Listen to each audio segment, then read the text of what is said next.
Megastar Chiranjeevi గారు double pension తీసుకుంటుండని చెప్పేసి పోటీ పడి మరి చిరంజీవి గారి గురించి వార్తల్ని ప్రచారం చేస్తున్నారు. చిరంజీవి గారిని బదనాం చేయడానికి చాలా ప్రయత్నం అయితే చేస్తున్నారు. మరి మెగాస్టార్ చిరంజీవి గారు ఒక్కరే ఈ డబల్ పెన్షన్ తీసుకున్నాడా? చాట భారతం అంతా లీస్ట్ ఉంది. డబల్ పెన్షన్ తీసుకున్న వాళ్ళ లీస్టు వాళ్ళందరినీ పక్కన పెట్టేసి వాళ్ళు ఎవ్వరు వీళ్ళకి కనబడదు. కానీ మెగాస్టార్ చిరంజీవి గారు ఒక్కరే వీళ్ళకి కనబడుతున్నారా? ఎందుకు మెగాస్టార్ చిరంజీవి గారి మీద ఇంతలా విమర్శలు చేస్తున్నారు? మెగాస్టార్ చిరంజీవి అంటే ఇంతేనా? చిరంజీవి గారిని విమర్శించడం అయితే చాలా చాలా ఈజీ, కానీ మెగాస్టార్ లాగా పేరు తెచ్చుకోవడం అనేది ఎంత కష్టమో మనందరికీ తెలిసిన విషయమే. ఈ డబల్ పెన్షన్ల గురించి మాట్లాడే ముందు మనం 2-3 విషయాల గురించి మాట్లాడదాము. చిరంజీవి గారి గురించి. మెగాస్టార్ చిరంజీవి అనే వ్యక్తి ఆయన సేవా కార్యక్రమాలతోటి బ్లడ్ బ్యాంక్, ఐ బ్యాంక్ పెట్టి ఆయన సేవలు చేస్తున్నందుకు ఏకంగా అప్పటి మాజీ రాష్ట్రపతి ఏపీజే అబ్దుల్ కలాం గారే స్వయంగా చిరంజీవి గారిని అభినందించిన విషయం మనందరికీ తెలిసిందే. ఎందుకంటే మెగాస్టార్ చిరంజీవి గారిని ఏపీజే అబ్దుల్ కలాం గారు అంటే ఎంత పెద్ద పేరుందో మనందరూ తెలుసు.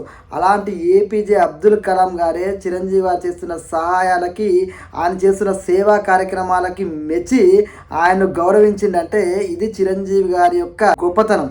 అంతేగాని చిరంజీవి గారిని విమర్శించడం అనేది సింపుల్ అయిపోతుంది. కరోనా కష్టకాలంలో మనందరికీ తెలుసు, కోట్ల రూపాయలు వెచ్చించి చిరంజీవి గారు ఆక్సిజన్ సిలిండర్లు సామాన్యుల కోసం అందుబాటులోకి తెచ్చిండు. చాలా మంది ప్రాణాలు కోల్పోతున్నారు ఆక్సిజన్ అందక అని తెలుసుకున్న చిరంజీవి గారు తను సినిమాల ద్వారా వచ్చిన డబ్బుని సేవా కార్యక్రమాల ద్వారా అదే ప్రజలు నన్ను ఈ రేంజ్లోకి తీసుకొచ్చారని చెప్పి గ్రహించి ఆయన సినిమాలోకి వచ్చిన దగ్గర నుంచి నేటి దాకా అనేక రకాల సహాయాలు చేసుకుంటూ పోతూనే ఉండు. దానికి అతిపెద్ద ఉదాహరణ ఆక్సిజన్ సిలిండర్లు కరోనా కష్టకాలంలో ప్రజలకు అందజేసి చాలా మంది ప్రాణాలను నిలిపి నిజంగా చెప్పాలంటే మానవత్వంలో దేవుళ్లాగా నిరూపించుకున్నాడు మెగాస్టార్ చిరంజీవి గారు. ఈ విషయం గురించి ఎవడు మాట్లాడు. అలాంటి సహాయాలు కొల్లలు వేసిండు. అలాంటివన్నీ పక్కన పెట్టేసి కరోనా కష్టకాలంలోనే సినీ కార్మికులు ఎవరైతే ఉన్నారో నేను సినిమాల ద్వారా ఇంత మంచి పేరు తెచ్చుకున్న వాళ్ళకి ఏదో ఒకటి చేయాలి, కరోనా కష్టకాలంలో ఆహారం అందక, ఫుడ్ దొరక్క, నిత్యావసర వస్తువులు దొరక్క చాలామంది ఇబ్బంది పడుతున్నారని తెలుసుకొని వాళ్ళందరికీ సహాయం చేసిన వ్యక్తి మెగాస్టార్ చిరంజీవి గారు. ఇదే కాకుండా చాలామంది సహాయం కోసం చిరంజీవి గారి దగ్గరికి వచ్చిన వాళ్ళందరికీ తెలియకుండా వెనకాల ఎంతో మందికి సహాయం చేసి పంపించిన వ్యక్తి మెగాస్టార్ చిరంజీవి. అదేవిధంగా బ్లడ్ బ్యాంక్ అని, ఐ బ్యాంక్ అని దాని మీద లెక్కలేనంత మందికి ప్రాణదానం చేసిన వ్యక్తి చిరంజీవి గారు. ఇవన్నీ పక్కన పెట్టేసి చిరంజీవి గారి మీద బదనాం చేయడము, 4 మాట్లాడడము, చిరంజీవి గారు ఇట్లా డబల్ పెన్షన్ తీసుకుండని చెప్పేసి మాట్లాడతాడు. చిరంజీవి అనేవాడు ప్రజారాజ్యం పార్టీ పెట్టినప్పుడు ఎన్నో రకాలుగా చిరంజీవి గారిని విమర్శలు చేశారు. చిరంజీవి గారి పార్టీని అంతం చేసే వరకు ఊరుకోలేదు. పిచ్చి పిచ్చి రాతలు రాసిర్రు. ఎన్ని రాతలు రాసినా మెగాస్టార్ చిరంజీవి అనేవాడు వెనకడుగు వేయకుండా, అధైర్యపడకుండా, ప్రజలకు మంచి చేయాలనే మనస్తత్వం ఉంది కాబట్టి, సున్నితంగా ఉంటాడు కాబట్టి ఒక్క మాట అనకుండా రాజకీయంగా నేను దూరంగా ఉంటున్నాను, ఎవరు ఎన్ని విమర్శలు చేసినా ఐ డోంట్ కేర్, నేను ప్రజలకు మంచి చేయాలనే తపనతోటి ఆయన దూరంగా ఉంటే కూడా రాజకీయాలకు సంబంధం లేని చిరంజీవి గారిని రాజకీయంగా కూడా విమర్శించారు.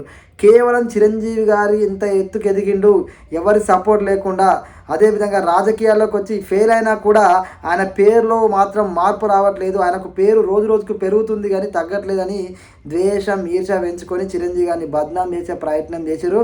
ప్రజారాజ్యం పార్టీలో కూడా నష్టపోయిన ఎంతో మందికి వెనక నుండి సహాయం చేసిన వ్యక్తి మెగాస్టార్ చిరంజీవి గారు. తెలియని వాళ్ళు ఎన్నో వాగుతుంటారు, వాటిని మనం పట్టించుకోవాల్సిన అవసరం లేదు. కానీ చిరంజీవి గారు కేవలం ఈ డబల్ పెన్షన్ ఏదైతే ఉందో ఆ డబల్ పెన్షన్ తీసుకొనే తన ఈ యొక్క లైఫ్ను లీడ్ చేస్తుండా, తన కుటుంబాన్ని పోషిస్తుండా అనేది కూడా ఆలోచన చేసుకోవాలి. ఆయన ఒకవేళ ఈ డబల్ పెన్షన్ 1,50,000 ఎంత తీసుకున్నా కూడా దానికి డబుల్గా ప్రజలకే ఖర్చు పెడతాడు, ప్రజలకే సహాయం చేస్తాడు. అది చిరంజీవి గారి వ్యక్తిత్వం తప్ప చిరంజీవి గారు ఆ డబ్బు తీసుకొని దాంతో లైఫ్ను లీడ్ చేస్తున్నట్టుగా, చిరంజీవి గారి డబుల్ పెన్షన్ తీసుకొని ప్రభుత్వాలని, ప్రజల్ని మోసం చేస్తున్నట్టుగా క్రియేట్ చేయడం అనేది చాలా చాలా రాంగ్. చిరంజీవి గారు 10 రూపాయలు తీసుకుంటే 100 రూపాయలు ఖర్చు పెడతారు ప్రజలకు, అది గుర్తుపెట్టుకోవాలి.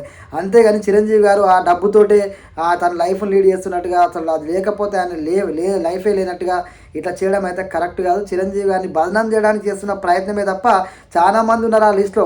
చిరంజీవి గారికి తెలియకపోవచ్చు, ఒకవేళ పెన్షన్ వస్తుంటే ఆటోమేటిక్గా అకౌంట్లో పడుతుంటుంది, అన్ని చిరంజీవి గారు దగ్గరుండి చూసుకోలేడు. గుర్తుపెట్టుకో, మామూలు ఎమ్మెల్యేకే ఒక టీం ఉంటుంది వెనకాల ఏం జరుగుతుందో చెప్పడానికి. చిరంజీవి గారికి ప్రతి విషయం తెలియవచ్చు, తెలియకపోవచ్చు, కానీ ఏదైనా సరే చిరంజీవి గారి దాకా ఈ విషయం వచ్చినప్పుడు ఖచ్చితంగా దాన్ని పక్కకు పెట్టేస్తాడు. ఎందుకంటే దాని మీదనే చిరంజీవి గారు బతకట్లేదని మన అందరికీ తెలిసిన విషయమే. కాబట్టి ఏదైనా తప్పు జరిగితే చిరంజీవి గారు బహిరంగంగానే ఖండిస్తాడు తప్ప దాన్ని సమర్థించే వ్యక్తి చిరంజీవి గారు కాదు. అది శత్రువునైనా క్షమించే గుణం చిరంజీవి గారి సొంతం. అంతేగాని చిరంజీవి గారిని బదనాం చేయడానికి మీరేదో మీ వ్యూస్ కోసమో లైక్స్ కోసమో లేదంటే చిరంజీవి గారి పేరు చెప్పి మీరు ఫేమస్ అవుదాం అనుకుంటే మీరు ఫేమస్ అవ్వచ్చు, కానీ మీరు మెగాస్టార్ చిరంజీవి అనే వ్యక్తిత్వం మాత్రం మీకు రాదు, ఆ పేరు మీకు రాదు. మీరు ఫేమస్ అవుతారు కానీ చిరంజీవి కాలేరు. గుర్తుపెట్టుకోండి, మీరు ఏ రకంగా చూసినా చిరంజీవి గారిని బదనాం చేయాలని ఎంత ప్రయత్నం చేసినా అది మీరే బదనాం అవుతారు తప్ప చిరంజీవి గారు బదనాం కాదు. చిరంజీవి గారు ప్రభుత్వ సొమ్మును తినాలి, దందాలు వేయాలి, ఆన్ని ముంచాలి ఈయన్ని ముంచాలని చెప్పి చిరంజీవి గారు అనుకుంటారా? చిరంజీవి గారి వ్యక్తిత్వం ఏంది, చిరంజీవి గారు చేస్తున్న పనులేంది, సేవా కార్యక్రమాలు ఏంది, ప్రజల కోసం ఆలోచించే వ్యక్తిత్వం చిరంజీవి గారు సొంతం. అలాంటి చిరంజీవి గారి మీద పిచ్చి పిచ్చి బదనాం చేస్తే నిజంగా చెప్పాలంటే ఆయన చేసే పనులే మీ అందరికీ సమాధానం తప్ప వీటిని ప్రజలు పెద్దగా పరిగణలోకి తీసుకోరు. తీసుకున్నా కూడా ప్రజలు ఆలోచిస్తారు తప్ప చిరంజీవి అనే వ్యక్తిని సింపుల్గా వేల కోట్ల రూపాయలు తినే రాజకీయ నాయకులు వీళ్ళకి కనబడరు. అక్రమాలు చేసేటోళ్ళు వీళ్ళకి కనబడరు, దందాలు చేసేటోళ్ళు వీళ్ళకి కనబడరు, భూదందాలు చేసేటోళ్ళు వీళ్ళకి కనబడరు, ప్రజల్ని ఇబ్బంది పెట్టేళ్ళు వీళ్ళకి కనబడరు. వీళ్ళకి కనబడేది చిరంజీవి డబల్ పెన్షన్ తీసుకుంటుండ అనేది మాత్రం వీళ్ళకి కనబడుతుంది. నిజంగా ఇలాంటి సమాజంలో ఉన్నాం మనం అర్థం చేసుకోవాలి. ఒక 10 మందికి మంచి చేసే వ్యక్తి మీద ఎట్లా బురద చల్లాలని ఆలోచించే వ్యవస్థలో ఉన్నాం మనము. వీళ్ళందరూ ఒక మంచి పని వీళ్ళు చేయరు.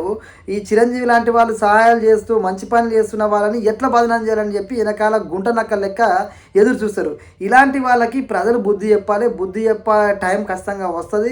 ఎందుకంటే వీళ్ళకి వెనకాల జరుగుతున్న అన్యాయాలు కనబడవు, ప్రజల కోసం పోరాటం చేసే అది కనబడదు. వీళ్ళకి కనబడేది సెలబ్రిటీస్ ఎవరు ఉంటారు, మంచి చేసే వాళ్ళు ఎవరు ఉంటారు, వాళ్ళని బదనాం చేయాలి. వాళ్ళని బదనాం చేసి మనం ఇక్కడ 4 వ్యూస్ వస్తే 4 రూపాయలు సంపాదిస్తామని అనుకుంటారు తప్ప ప్రజలకు మంచి చేసే వాళ్ళకి సపోర్ట్ చేసే వ్యక్తిత్వం వీళ్ళది కాదు. ఇలాంటి వాళ్ళని ప్రజలు కూడా పట్టించుకోరు. జై హింద్.